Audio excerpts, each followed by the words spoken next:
r/AskReddit. Teachers, what's the darkest thing you've seen from a student? Our school had a selective mute kid that graduated last year. Kids were calling him Fish Boy. It turns out he was buying fish and killing them in various ways on Instagram based on people's requests in the comments. What the duck? He needs help. Kid seemed down and I asked him to please tell me what was wrong. Not today, but when you're ready. I was his last class of the day and he promised he would. End of the year comes and he told me his brother killed himself. He said he thought about the same many times but always remembered that he had made me a promise. I made him promise to call me if he ever thought he might again and he promised me again. He's doing amazingly well and is about to graduate from college.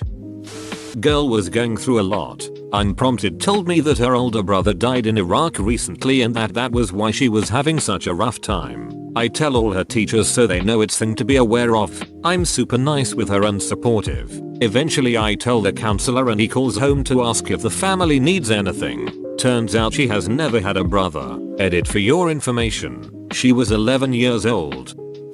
There was kid in my wife's class that squeezed the classroom hamster to death. He just wanted to tend the rabbits. I had a third grader tell me in excruciating detail about every time that he's been removed from a home. Starting with how he was taken from his mother at 2 because they found drugs in his crib. Imagine the toughest, baddest little dude you can and multiply the attitude by 100. He wrote me a note at the end of the year saying that I was a great teacher because he knew I loved him even when he was bad. It has been and will always be the best note I ever get from a student. In that same class, I had a little boy try to cut his wrists with scissors saying that he didn't want to be here anymore. Cops came to interview him and said they were just kid scissors, so it wasn't a big deal. Thankfully, mom took it seriously and got him the help he needed. Those cops are dumb. The intent should be what matters, not the weapon. I taught welding and metal sculpture at the high school level for a year. One morning, one of my students, a quiet, awkward, but really nice young man, came into class and asked me for a band-aid. I asked him what for and he replied that it was for a burn. Class hadn't started yet for the day. He showed me and it was a fresh 2nd-degree burn that was already blistering. It was in the shape of an A. Some kids, if I'm going to be honest, they were bottom performers and troublemakers, from a different class of mine had swiped a small metal letter A from one of my supply bins, heated it with a lighter, and then branded this kid on the morning school bus. He had let the kids do it because he really wanted to fit in. He didn't have many friends and these kids had seemed cool because they were always acting out. As a mandatory reporter, I reported it. The police got involved. Other than that I have no idea what else happened. Darkest thing. I was an intervention specialist. Had a student who was a mysterious pooper. For a while he would poop on the floor in the bathroom and no one knew who was doing it. Ah yes, the mad pooper, as we called our versions of him. Every school and generation has theirs. A timeless classic. My grandfather was a band director. I was taking a trumpet lesson with him after school when another teacher walked in and handed my grandfather a suicide note he found from a student I didn't really know. My grandfather left and I went home, and after talking to him later, he talked with the student and the counselor and eventually they got him the help he needed. I'm not a teacher but I did see this one kid sitting right at the front of the class beating his meat to the teacher while she was explaining something to us. She eventually saw it, screamed with shock and ran out of the class. I teach teens with emotional behavioral disorders as their primary disability and learning as a secondary. Anyways, seen lots of shit but I'll narrow down to these two. First one, student D was hard to connect with. He was so disconnected from his peers even. He was on the smaller side and lacked confidence. D was the head down disengaged type that usually took a little longer to build a trusting relationship with. I just assumed this was his coping mechanism at school. One day he was gone and another student announced that it was for molesting his little sisters. It turned out there was a big bust in our area within his trailer park where children were just being passed around between convicted sex offenders and used to create porn. The reason truth unfolded was because his little sister's teacher noticed that she had bled through her clothing in her 1st grade class. His little sister admitted that he had been abusing her for longer than she can remember. The most upsetting detail I remember is that his mother was allowing it to happen in exchange for childcare and money. He ended up in a juvenile detention center before his court date because he had an IEP. I was still responsible for providing instruction to him. What that meant was I would send a packet of math worksheets to his tutor at the center. Every couple weeks they would get sent back to me for grading.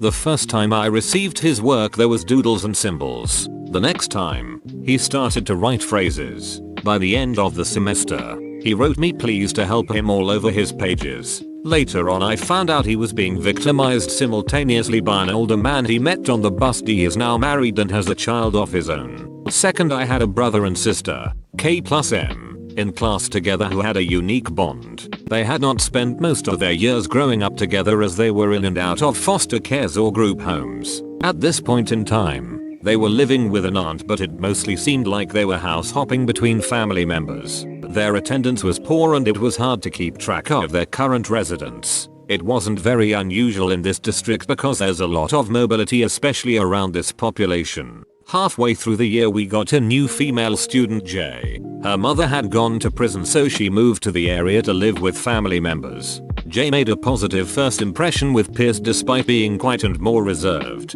She had anxiety and depression, so when she stopped attending after the first week no one seemed alarmed. It was such a big life change, so most teachers presumed she bailed on school. It was at this time K+M were thriving at school. They were seeming more positive and taking better care of themselves. Come to find out, they invited J over one weekend and decided to beat and drug her in an apartment where they had been staying unsupervised. They kept her high in a closet and prostituted her for income. That then explained why they were wearing new clothes and fresh haircuts. When we were 12, a classmate of mine was obsessed with another girl. He would brag about his plan to drag her into the boys' bathroom and rape her. As kids, we didn't know what that truly meant or what to do about it. I remember talking about it at recess. Teachers eventually got involved, and nothing ever happened. Thank God. When I was in 5th grade we had a kid in my class who tore the world map out of his assignment notebook, wrote sex map across it in big letters, and circled all of these locations around the map where he wanted to go and rape girls. This was at a private church-run school as well. He tried to get me and my friends along with a bunch of 4th graders to sign it, but we all declined. At lunch we told our teacher. She asks this kid where the map is. He pulls it out, and she practically drags him to the principal's office. Our school was pretty strict and old-fashioned, so our principal had a flat wooded paddle that he would use on the kids, so did something serious like purposefully hurt another kid. They called the kid's mom and she came by the school and said she wanted him paddled until she was satisfied. He got paddles 12 times. I remember when I was younger I saw the swastika for the first time and thought it looked cool. Started drawing it all over my desks when I was bored because I liked the shape. Got older and learned what the symbol meant. I can't imagine what all my teachers were thinking about that dumpy, unkempt, social awkward white guy in the back corner of the room.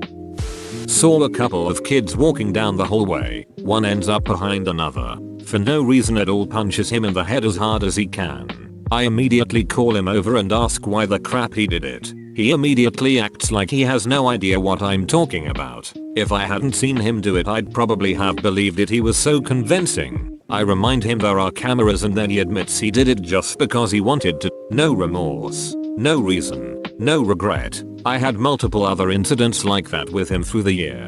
I worked in a low-income high-needs school then and tried my best not to judge my students, but it was weird to honestly believe this 14-year-old was going to seriously injure or kill someone one day.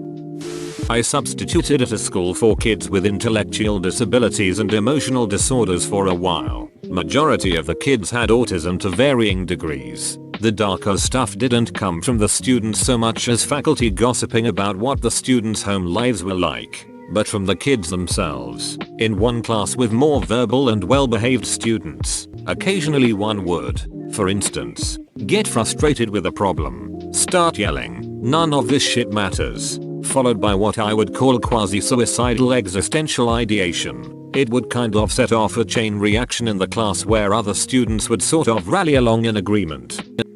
One time when I was teaching a US history class in prison, Some students were asking how abortions were done before it was legal, so I mentioned a few methods and finished with, then there's the age-old method of accidentally falling down the stairs. A student at the back piped up, as serious as could be. That one still works. It saves $5,000 but costs 12 years. Not a teacher, but in my 5th grade class, this autistic kid that had a crush on this girl decided to make his move. They sat on the same table in English. So the autistic kid stands up on top of the table and takes his pants down and shakes his ass for not only the girl, but for everyone in the whole classroom to see. The kid got suspended and surprisingly the girl didn't leave the school, but she was crying of embarrassment.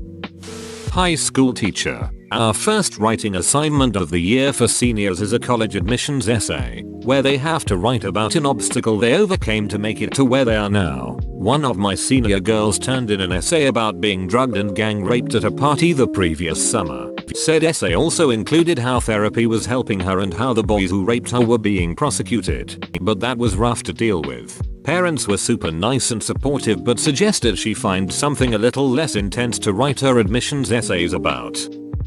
My wife said the darkest she's seen so far is a kindergarten kid telling his mom he was going to kill her, his mom, and the mom shrugged it off like it wasn't a big deal whatsoever. At first I thought the behavior I observed was normal, but I was concerned with the frequency. I'm a para, and I often take my kiddos to inclusion, specials, class within a class, ACT. I would often have to redirect distract a reg ed kindergartner from masturbating in class. I reported this problem to her classroom teacher, who said a report has been made to CPS because that teacher, other staff and even classroom parents have witnessed the same thing on many occasions. A few weeks the teacher updates me. My concerns were valid. Her behavior was a result of sexual abuse. The mom was TMI with our school's principal, nurse, and the classroom teacher, making sure everyone knew the perpetrator was from the child's paternal side. Whoa, you made it to the end? You're a ducking beast. I'll cut you a deal. Smash like and subscribe for more curated content, bruh. It's free and that's a great price.